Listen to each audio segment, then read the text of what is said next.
Waduh, gimana nih kabarnya? Udah hampir seminggu nih ya, kita nggak ketemu lagi. Dan akhirnya kita ketemu lagi, di mana kalau bukan di Kejar UTBK SNBT 2023 bareng Ruang Guru. Nah, masih sama nih barengan aku Kak Yosef yang bakal nemenin kalian semua ya buat ngulik informasi-informasi terbaru terkait dengan SNBT 2023. Nah, nanti spesial nih kita akan bahas lebih dalam ya di Kejar UTBK ini terkait dengan penalaran matematika. Nah, maka dari itu kalian harus pantengin acara ini dari awal sampai akhir karena akan banyak tips yang ngebantu kalian buat masuk ke perguruan tinggi negeri favorit kalian. Oh ya, kayaknya Ruang Guru Squad udah nggak sabar gitu ya Kak Yosef, lihat tadi semuanya udah, ayo Kak buruan bahas-bahas nih terkait dengan SNBT-nya. Siap! Langsung aja nanti kita akan dengerin materi dari speakers kita kali ini, yaitu ada Kak Harmoko. Halo Squad. Oke, dadah dulu Kak Harmoko. Halo. Oke. Jadi kenalin Kak, aku Kak Moko ya. Betul. Nah, jadi biasanya kalau di video-video Ruang Guru sih udah sering ya muncul ya, mulai dari video-video SMP sampai video-video SMA. Gitu. Waduh, mantul banget nih ya buat squad semua yang udah pernah nontonin video Kak Moko nih di Ruang Belajar, boleh dong diangkat jempolnya di kolom chat. Dan aku juga mau cerita sedikit nih ya tentang backgroundnya Kak Moko nih. Mungkin tadi ada bertanya-tanya, Kak Moko aku udah pernah tahu tapi ada yang belum tahu nih, boleh dikenalin lagi? Boleh dong. Jadi Kak Moko ini adalah Associate Manager Ruang Guru dan beliau adalah Master Teacher Pedagogi Matematika lulusan dari Universitas Sumatera Utara. Waduh, siapa nih squad yang ada di rumah yang pengen masuk Universitas Sumatera Utara? Boleh diangkat jempolnya juga. Oke, banyak juga yang mau masuk nih Kak ke Universitas Sumatera Utara. Didoain aja biar masuk ya. Pasti dong, Oke. pasti. Nah, nanti kita bakal bahas apa aja kali ini. Kita akan bahas beberapa hal. Yang pertama, kita akan ngebahas tentang tes skolastik ya, yang khususnya tentang penalaran matematika. Kita akan mulai bahas mengenai perubahan istilah seleksi masuk perguruan tinggi negeri yang berubah tuh dari tahun ke tahun. Nah, habis itu nanti kita akan jelasin juga ya buat kupas tuntas materinya, dan kita akan secara khusus nanti dengerin pembahasan soal dari Kak Moko terkait dengan penalaran matematika. Terus nanti Kak Moko juga bakal spill tuh tentang tips hadapi SNBT UTBK 2023. Waduh, penasaran? Makanya pantengin terus sampai akhir ya. Oke, kalau gitu langsung aja kita ke materi yang pertama nih. Kak Moko. Iya, Kak Yosef, Oke, gimana gimana nih kabarnya ya Kak Moko? Alhamdulillah sehat Kak Yosef. Sehat Kak Yosef ya? gimana kabarnya? Luar biasa lagi ketemu Kak Moko nih. Wadidaw. Aduh. Kak Moko nih ngomongin tentang SNBT UTBK gitu ya. Kita kan tahu nih istilahnya tuh berubah lagi nih gitu kan dari tahun ke tahun. Sebenarnya selain dari istilahnya yang berubah gitu dari tahun ke tahun, sebenarnya esensi materi atau hal teknis yang diujikan itu juga berubah-ubah nggak sih Kak? Oke, nah jadi mungkin aku ngejelasinnya versinya aku ya Kak ya. Boleh, Jadi boleh. kalau di tahun 2008 dulu, jadi Wih, kelihatan kenapa banget. nih 2008 yang diceritakan Kak? Nah, jadi di tahun 2008 dulu itu kebetulan Kak aku lulus PTN gitu ya. Nah, melalui jalur tes tertulis tuh. Nah, pada saat itu nama jalurnya itu adalah SNMPTN. Jadi Seleksi Nasional Masuk Perguruan Tinggi Negeri. Nah, sedangkan kalau melalui jalur prestasinya itu biasanya disebut dengan PMDK. Jadi penelusuran minat dan kemampuan gitu Kak. Oke. Jadi tahun 2008 pada saat aku masuk PTN ya, namanya masih itu tuh Kak gitu. Waduh, 2008 nih. Iya, ya. benar banget. Cukup jauh ya 14 tahun yang lalu. Tapi Benar. apa masih relevan? Ternyata Masih ada relevan. jalur prestasi dan juga jalur tes. Benar banget Kak Yosef. Nah kemudian di tahun 2013 ini berubah nama nih Kak. Nah jadi perubahan namanya gimana tuh? Jadi yang melalui jalur prestasi itu namanya menjadi SNMPTN. Nah jadi berubah ke switch kebalik sedikit ya. tuh. Iya benar. Nah kemudian yang melalui jalur tes itu dia namanya SBMPTN. Kak gitu. Nah tapi memang di awal-awal tahun 2013 ya SBMPTN ini masih menggunakan paper base. Artinya ujiannya itu masih pakai kertas gitu Kak. Oh, soalnya di kertas, kita pun ngerjainnya di kertas juga yes, gitu ya. benar banget Kak. Oke. Nah kemudian di tahun 2017, nah itu udah mulai berubah tuh jadi UTBK, jadi based on computer. Waduh, ini sebuah gebrakan juga berarti di tahun 2017 ya Kak Bener Moko ya? banget gitu. Nah justru di sini nih Kak, yang jadi maksudnya titik lemahnya lah ya, mungkin bisa kita sebutkan kayak gitu. Kenapa titik lemah? Karena gini, karena yang namanya SBMPTN kalau menggunakan paper base ya, kan soalnya itu kan biasanya dibawa oleh siswanya ya, yang ujian gitu kan. Nah kemudian si soal-soal itu digunakan untuk angkatan-angkatan selanjutnya untuk belajar gitu kan. Nah artinya mereka pada saat belajar itu mereka terkungkung dengan materi-materi yang ada di tahun sebelumnya doang gitu. Jadi pola-pola soalnya hampir-hampir mirip seperti itu. Nah pada akhirnya, nah di sini nih Kak, akhirnya banyak banget siswa-siswi yang pada saat ujian itu jadi terkesannya menghafal gitu Kak. Jadi ada rumus A dihafal, ada rumus B dihafal gitu. Ya lulus sih, lulus ke PTN gitu. Nah tapi itu jadinya yang lulus ini kemampuan bernalarnya itu kurang.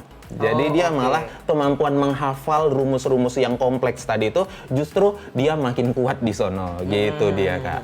Nah kemudian berdasarkan hal itu ya, kemudian di tahun 2023 ya, nantinya berdasarkan seminar yang udah dilakukan oleh Mas Menteri kemarin, ini dilakukan gebrakan Kak, gebrakan yang sangat luar biasa gitu ya. Nah untuk jalur prestasi itu nanti akan ada yang namanya BP ya. BP untuk yang prestasi. Iya benar. Nah sedangkan untuk yang jalur tes gitu ya, itu nanti namanya jadi SNBT gitu ya Kak ya. Nah jadi kalau dibandingkan ini ujiannya gimana nih? Apakah sama aja atau beda? Nah kalau di SNBT ini agak beda dikit Kak. Jadi yang diujikan itu hanya tes skolastiknya aja. Jadi kalau yang sebelumnya ada TKA dan tes skolastik gitu ya. Kalau sekarang tes skolastiknya aja. Gitu dia Kak Yosef. Oh oke. Jadi perbedaan paling mendasar dari istilah-istilah itu gitu ada di materi ujiannya juga gitu, dan sebenarnya ada value juga background kenapa istilahnya diubah karena ada nilai-nilai yang mau di-share gitu ya ke squad semua gitu ya. Oke. Sip. Nah, kalau tadi Kak Moko udah mention gitu ya, kalau di perubahan nama ini ternyata yang diuji adalah tes skolastik gitu. Nah, tes skolastik sendiri materi ujiannya tuh kan ada 4 yang kita ketahui ya Kak Moko ya. Ada apa aja tuh, boleh tuh di-mention lagi. Nah, jadi kalau tes skolastik sendiri itu yang pertama ada tes potensi kognitif Kak. Kemudian ada penalaran matematika, kemudian ada literasi bahasa Indonesia, dan yang terakhir literasi bahasa Inggris. Nah, tapi nih di pertemuan kali ini ya, nah kita bakal fokus di penalaran matematika nih Kak. Karena kan kalau di minggu lalu bersama dengan Kak Rido ya, udah puas tuh adik-adik membahas tentang soal-soal potensi kognitif gitu dia Kak. Jadi kita sekarang fokusnya di penalaran matematikanya aja. Sebenarnya apa sih, kalau kemarin kan kita belajar potensi kognitif gitu, udah tahu tuh apa yang diuji gitu, gambarannya seperti apa. Nah ini mungkin Kak Moko bisa jelasin nggak itu, apa itu tes penalaran matematika, kemudian apa yang sebenarnya diuji begitu? Oke. Nah, jadi aku mulai dari definisinya dulu kali ya, Kak. Boleh. Biar jelas nih ya. Jadi tes penalaran matematika itu adalah tes yang menguji kemampuan pemecahan masalah dengan berpikir secara matematis. Oke. Nah, jadi di sini perlu digarisbawain berpikir secara matematis, Kak. Gitu. Nah, coba deh aku mau nanya ke Kak Yosef. Kalau dulu nih pada saat Kak Yosef sekolah dulu ya, kalau orang yang pintar matematika itu indikatornya apa sih? Dulu ya, stigmanya tuh kalau orang pintar matematika kayak aku, enggak ya. Dulu tuh selalu orang yang paling bisa ngafal rumus, ya kan, kemudian ngerti A sampai Z terkait dengan pengetahuan matematika itu sendiri, kayak begitu. Terus harus cepat ngitungnya, kayak begitu. Itu adalah orang-orang yang stigmanya identik dengan pintar matematika. Pintar matematika ya. Nah, aku tertarik banget nih dengan poin pertama tadi Kak, menghafal rumus. Nah, jadi banyak banget orang berpikir bahwasanya orang yang pintar matematika itu adalah orang yang bisa menghafal banyak rumus gitu. Nah, padahal sebenarnya orang yang pintar matematika itu adalah orang yang bisa melihat fenomena sekitarnya dengan berpikir secara matematis. Jadi bernalar secara matematis. Jadi ketika dia ngelihat fenomena di sekitarnya, dia bisa tuh berpikir, wah, ada sebuah pertanyaan-pertanyaan yang dia bisa cari solusinya dengan menggunakan kemampuan matematis tadi, Kak. Oh, oke. Nah. Seperti ngeliat pola-pola apa nih yang terjadi, Yes, kayak benar begitu ya. banget. Perkiraan cuaca, peluangnya Benar gimana. banget. Oh, oke. Benar banget. Nah, that's why kenapa penalaran matematika ini cukup unik. Nah, karena kalau di dalam konteks tes penalaran matematika, biasanya nanti itu akan dibuat sebuah konteks dulu gitu, Kak. Nah, konteksnya ini bebas ya. Jadi bisa jadi konteksnya itu berkaitan dengan science. Oh, oke. Bisa jadi nanti konteksnya itu berkaitan dengan sosial. Atau justru hal-hal yang sangat bersinggungan nih dengan kita. Contohnya kayak tarif, ojek online, dan lain sebagainya. Bisa jadi seperti itu konteksnya. Kemudian nanti ada part di mana ada permasalahan ataupun pertanyaan. Dan selanjutnya, tugasnya kita nih, kita mencari solusinya. Nah, tapi hal yang cukup penting untuk digarisbawain, untuk mendapatkan solusinya, kita butuh juga nih, Kak, kemampuan dasar matematika. Oh, oke. Gitu. Jadi yang paling membedakan hal utamanya gitu, sama-sama nih problem solving gitu ya, berpikir kritis, tapi untuk berpikir ini kita perlu yang namanya kemampuan Dasar matematika. Jadi perlu digarisbawain ya, kemampuannya itu bukan kemampuan matematika yang terlalu kompleks banget, tapi dasar-dasarnya aja. Oh, oke. Bahkan yang cukup penting adalah gimana caranya supaya si siswa tersebut bisa memahami konteksnya dulu nih. Karena ini nih yang bagian cukup penting. Jadi dia paham konteksnya, kemudian bernalar ya, berpikir secara matematis untuk mendapatkan solusinya. Itu dia, Kak Yose. Oke. Itu jadi ya, apa yang dimaksud dengan tes penalaran matematika, apa yang diuji sebenarnya kita harus pahami dulu konteksnya dulu gitu ya. Benar. Karena emang sering sih kalau misalkan dulu gitu ya, ketemu murid-murid, mereka tuh susah buat memahami apa sih makna soal cerita ini gitu, apa yang ditanyakan gitu. Bener banget. Terus berpikir matematikanya juga ya, oh rumus apa yang bisa aku pakai kayak Bener gitu. banget. Padahal terus kurang tepat kalau misalkan di tes penalaran matematika ini ya. Bener gitu. Oh, oke. Bener Sip. banget. Apalagi Kak Yosef, kalau di zaman sekarang ya, banyak banget siswa itu yang ngerasa matematika itu beda dengan kehidupan real gitu. Jadi banyak mereka yang bilang, ngapain sih belajar matematika? Emang dipakai nih di kehidupan nyata. Nah, that's why sebenarnya mereka itu belum sampai ke titik bernalar secara matematis, berpikir secara matematis. Karena sebenarnya poin penting dari belajar matematika itu sendiri adalah berpikir matematisnya Yes, gitu ya. benar. Bukan cuma sekedar hafal rumus gradien itu apa Yes, gitu benar ya. banget. Cara mengintegralkannya, how to-nya itu bukan seperti itu, tapi reasonnya seperti apa supaya nanti bisa mengaplikasikannya Yes, benar gitu ya. banget, Kak Wow, luar biasa banget nih insight dari Kak Moko.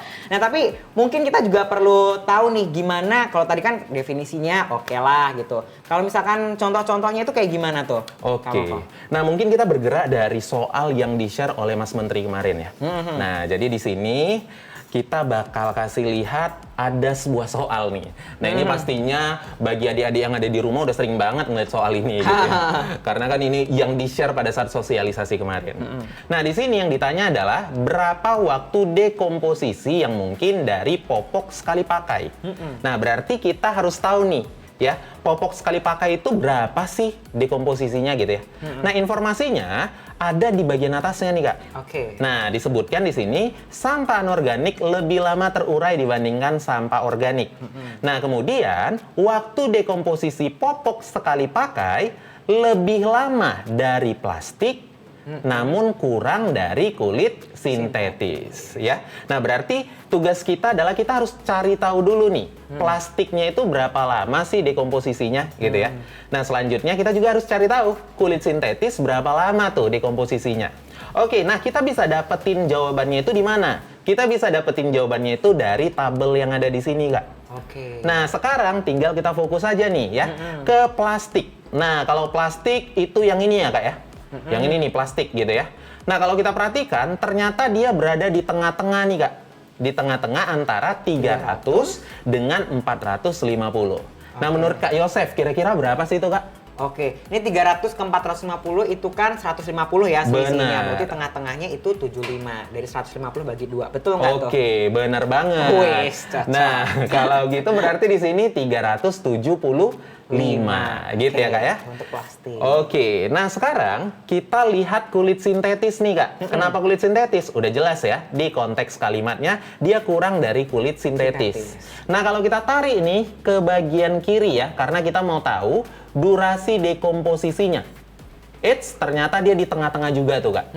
Nah, coba deh, sekarang aku lempar lagi nih ke Kak Yosef. Di antara 450 dengan 600 ya, kira-kira berapa tuh, Kak? Ini kan berarti skalanya sama ya, 450 ke Sama. 600, selisihnya 150 juga. Terus Benar. tengah-tengahnya 75, Benar. itu 450 ditambah 75, itu adalah 525. Nah, berarti di sini 525. Oke. Nah, kalau misalnya nih, aku misalin dekomposisi dari pokok ya sekali pakai itu sebagai X, Kak.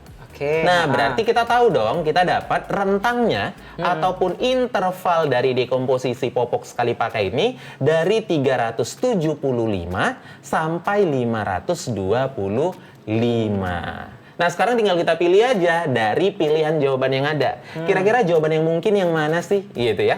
Yang A, udah jelas salah dong. Yang B, 250. Wah, jelas salah nih.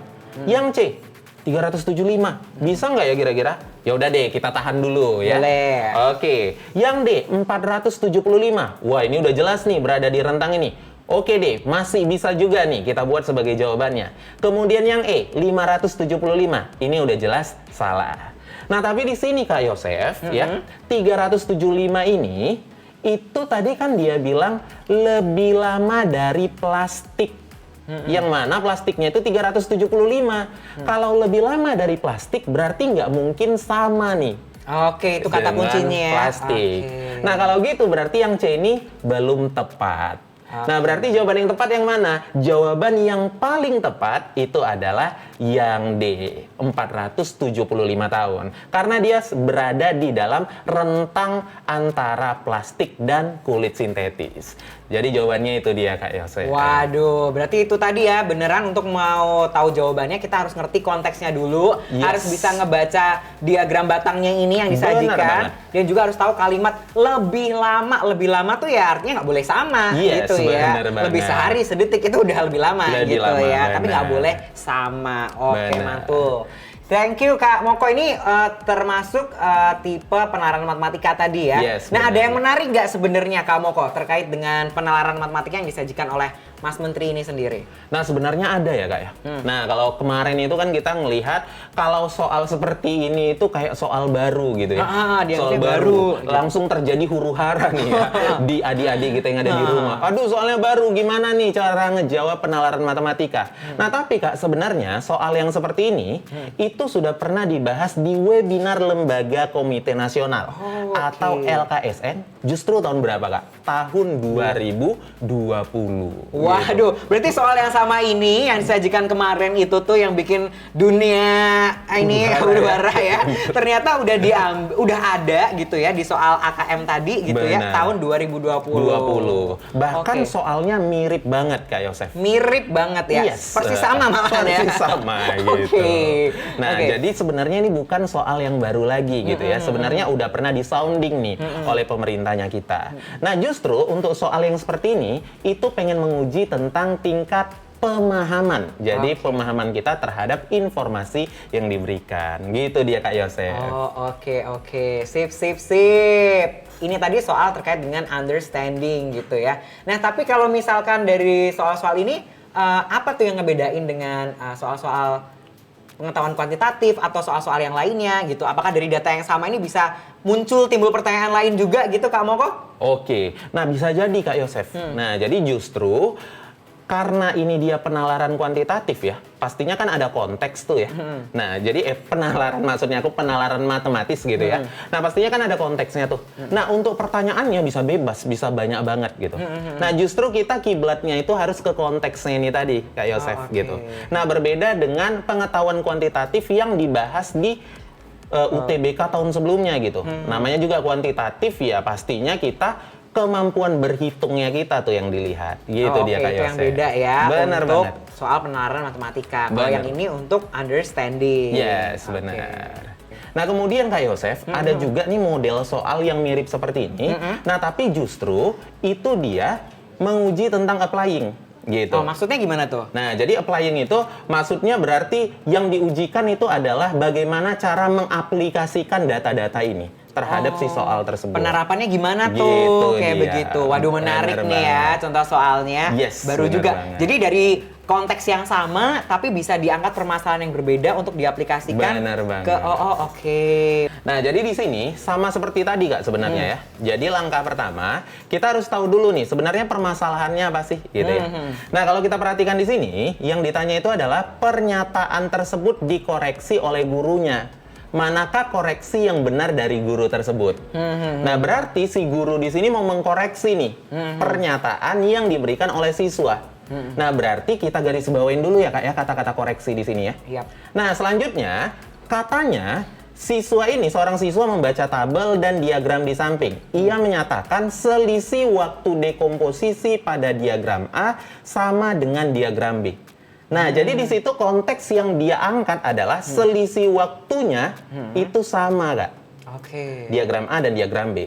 Nah, berarti kalau kita mau mengkoreksi, ya berarti harus dengan konteks yang sama dong. Betul. Yaitu berkaitan dengan waktu gitu. Nah, kalau kita lihat sebenarnya dari pilihan ini udah jelas ya, yang ada waktu-waktunya itu cuma yang B gitu Kak. Nah, itu kalau mau pakai cara cepatnya.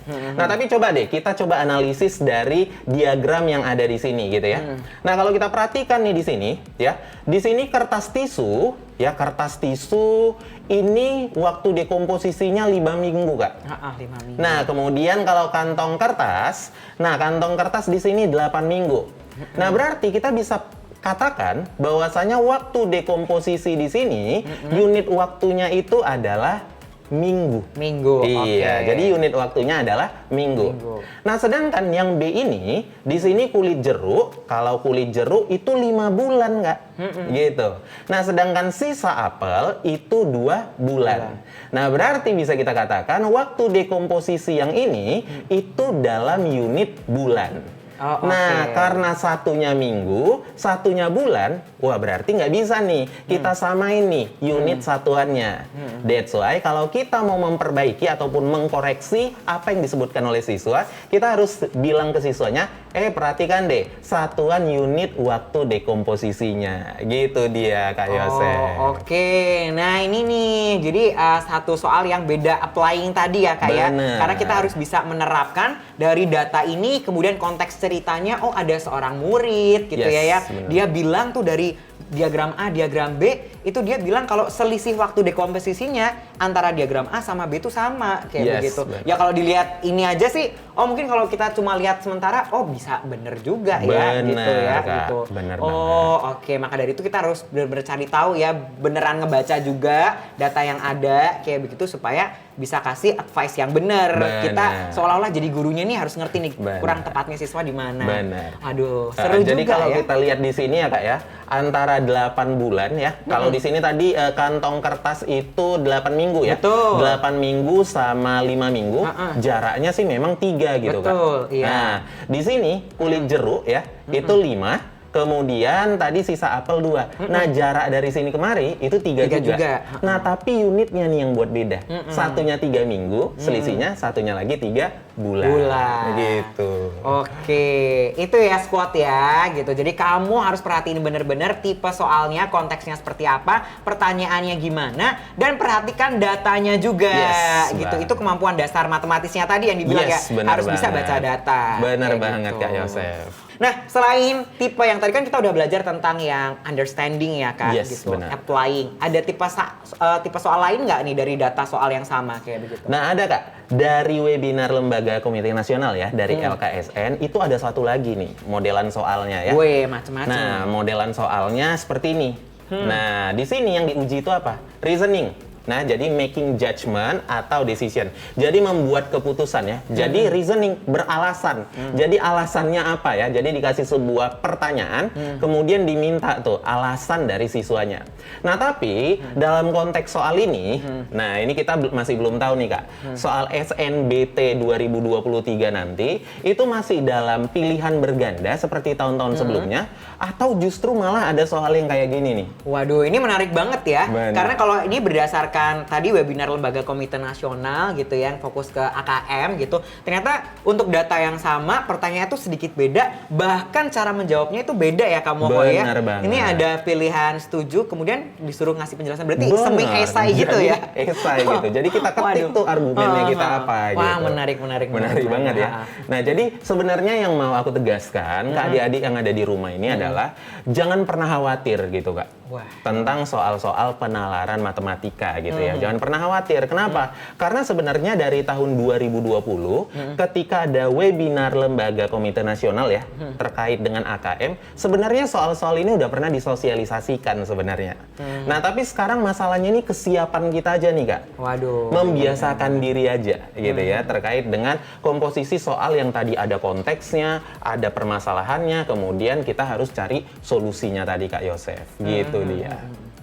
Oke, menarik ya. Ini tentang reasoning, making judgment or decision. Iya, jadi bisa jadi nanti seperti ini dia. Bisa jadi karena kita nggak pernah tahu ya, who knows, tiba-tiba nanti karena udah computer based juga sangat bisa sebenarnya. Cuma Yes, agak benar PR banget. juga ya buat meneliti penjelasan juga ya kalau Yes, kan yang seleksi banyak. Tapi ya nggak tahu, nggak ada salahnya kalau misalkan kita belajar tipe-tipe yang seperti ini untuk itu tadi ya, belajar nalarnya juga supaya Yes, ketika kita benar banget. kan ini judulnya making judgment atau making decision. Jadi kita ketika membuat suatu pilihan harus ngerti alasannya juga Yes, gitu benar berdasarkan banget. datanya. Wah, mantep banget nih informasi dari Kak Moko. Ada lagi nggak Kak yang bisa digali lebih dalam lagi nih terkait dengan penalaran matematika? Nah, kalau penalaran matematika sih seperti yang udah aku sebutin tadi ya, Kak ya. Jadi sebenarnya dari LKSN sendiri sejak tahun 2020 udah menyebutkan model-modelnya gitu ya. Nah, jadi sebenarnya sekali lagi aku mau nekankan ke adik-adik yang ada di rumah nih, jangan pernah khawatir sama soal-soal penalaran matematika. Yang terpenting adalah mulai dari sekarang membiasakan diri nih untuk membaca konteksnya apa ya. Jadi kemampuan untuk memahami bacaan gitu ya. Nah, kemudian ya dengan kemampuan matematika dasar tadi, jangan sampai nggak belajar juga gitu ya. Jadi harus ada kemampuan matematika dasar, baru tuh kita dapat mencari solusi dari pertanyaan tersebut. Gitu Oke. dia, Kak. Jadi walaupun itu nalar gitu, tapi ingat namanya juga nalar matematika, perlu kemampuan matematika dasarnya juga. Yes. Jadi jangan tiba-tiba nggak belajar matematika sama sekali. Nah, itu persepsi yang kurang tepat ya. Benar Justru dengan banget. belajar matematika, kalian akan berlatih tuh bernalar secara matematisnya. Itu poin Yes, yang paling benar penting. banget. Oke. Apa sih tuh tips sukses penalaran matematika untuk SNBT 2023 nanti ya? Jadi kalau versinya saya nih Kak ya, yang pertama banget siswa itu harus ikut tryout dulu. Gitu, Waduh, Kak. kenapa tuh? Kenapa justru di awal harus ikutan tryout? Padahal mungkin ada yang banyak, aduh takut kan nanti kalau ikutan tryout tiba-tiba jawabannya banyak salah nih gitu. Oke, nah jadi sebenarnya dengan ikut tryout kita itu Kak jadi tahu Kak kekurangan kita di mana gitu.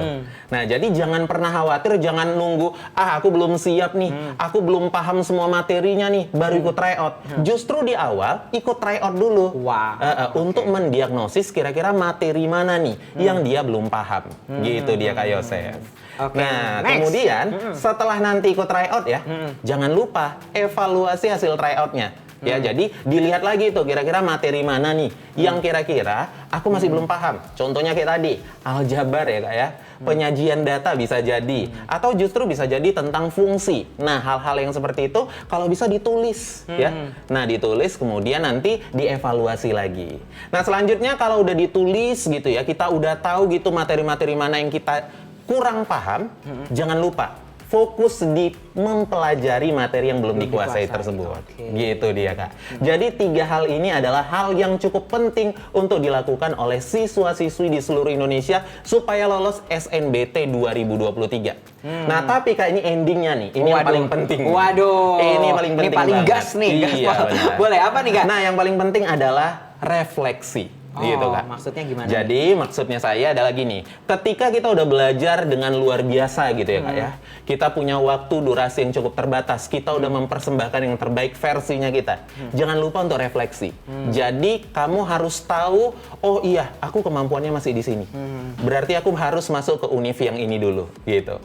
Jadi dengan refleksi kita benar-benar tahu Kak. Dan peluang kita untuk lulus SNBT 2023 pasti bakal lebih besar lagi gitu. Waduh, mantep banget itu tadi ya tips dari Kak Moko. Tryout, evaluasi hasil tryout, kemudian pelajari materi yang belum dikuasai, dan refleksi jangan lupa. Oke, semoga tips tadi bisa ngebantu teman-teman gitu ya, dan bisa cocok nih sama teman-teman semuanya. Squad buat meraih universitas dan bisa lolos juga ya. Yes. Oke, langsung aja kita ke pertanyaan pertama dari Yotri Sagita. Wow, Sagita. Pas ngerjain TO SNBT, emang nggak ada limit integral. Tapi tetap aja lama ngerjainnya. Karena paham maksud soal, tapi nggak tahu cara ngitung cepatnya. Untuk bisa ngerjain soal penalaran matematika, minimal matematika dasar apa sih Kak yang harus dikuasai? Makasih. Nah, itu dari Yotri Sagita. Boleh dijawab nih Kak, materi dasar matematika apa aja yang diperluin ini? Oke, seperti yang udah dijelaskan di awal tadi, memang untuk mendapatkan solusi dari permasalahan dalam suatu konteks, kita butuh nih kemampuan dasar matematika. Tapi belajarnya dari mana Kak? Aku mau belajarnya ini dari topik yang mana gitu ya. Nah, di ruang guru Kak, di situ kita udah sediain tuh, ada strategi belajar penalaran matematika. Wow. Nah, jadi di situ udah ada susunan materi-materi apa aja yang udah disusun berdasarkan mulai dari yang dasar banget sampai yang expert gitu.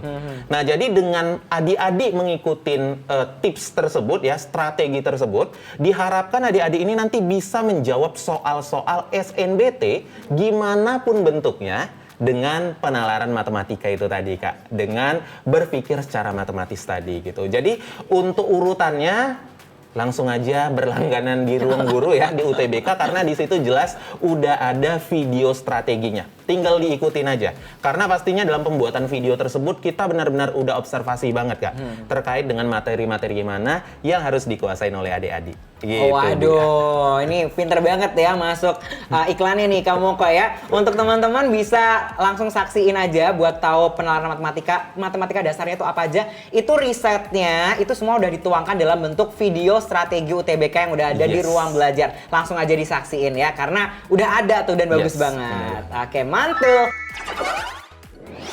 Dari Fauza Nur, halo Kak, gimana caranya supaya bisa ngejawab soal dengan cepat? Karena saya coba try out untuk matematika, benar. Hanya aja waktunya tuh nggak cukup dan masih kosong beberapa soal. Waduh, ini boleh nih dijawab nih masalah dari Fauza Nur. Oke, nah kalau terkait dengan waktu ya, durasi nih berarti Kak. Jadi pada saat ngerjain soal itu gimana sih Kak supaya ngerjainnya itu bisa lebih cepat gitu, sesuai dengan waktu yang diharapkan oleh panitia SNBT nanti gitu ya. Caranya cuma satu sih Kak. Apa tuh? Try out gitu. Try out. Jadi harus sering-sering try out. Try outnya mulai kapan Kak? Mulai dari sekarang. Dan kalau bisa secara berkala. Jadi jangan cuma sekali try out, setelah itu 2 minggu kemudian nggak ikut try out dulu, males. Itu nggak boleh. Jadi misalnya sekarang udah ikut try out, 2 minggu lagi misalnya ada try out, ikutin. 2 minggu lagi ada try out, ikutin. Tapi ingat, di antara try out 1 dan try out satunya, evaluasi. Oke, refleksi itu tadi ya penting bener. ya. Mantul. Jadi tetap belajar, tetap cepat ngerjainnya, tapi kamu juga jawabannya benar semuanya. Waduh, mantap. Jadi harus ikut try out. Jadi supaya cepat ya kuncinya hanya ada di latihan itu tadi ya. Yes. Misalkan analoginya tuh kayak orang yang pengen ikutan lomba sprint gitu. Benar. Ya mereka kalau mau larinya cepat ya harus latihan lari 5 kali lipat, 2 kali lipat, atau berkali-kali lipat gitu ya. Supaya nanti waktu perlombaan bener-bener cepat. Itu tadi ya. Oke, nah kamu kok sebelum kita tutup acara kali ini mungkin ada quotes gitu ataupun pesan-pesan buat para squad yang ada di rumah biar makin semangat nih buat UTBK ataupun SNBT ini. Oke, nah mungkin aku bakal ambil sebuah kata-kata mutiara ya. Oke, ini dari Sun Tzu. Ini adalah panglima perang dari China, gitu Kak Yosef. Nah katanya adalah kenali dirimu, kenali lawanmu, kenali medan pertempuranmu, maka kemenanganmu akan lengkap. Nah, jadi ada 3 komponen nih Kak. Kenali diri kamu dengan apa? Dengan ikut try out. Oke, sip. Gitu. Kemudian kenali lawanmu. Dengan ikut apa? Ya dengan ikut ajang ini, kejar UTBK 2023 supaya terbiasa nih dengan soal-soal yang akan diujikan untuk di SNBT 2023 nanti. Nah, kemudian yang ketiga, kenalin medan pertempuranmu. Nah, di sini juga berkaitan dengan try out Kak. Yang namanya try out itu kan kita kan bersaingnya itu seluruh Indonesia ya. Waktu waktunya juga terbatas seperti yang udah aku jelasin tadi.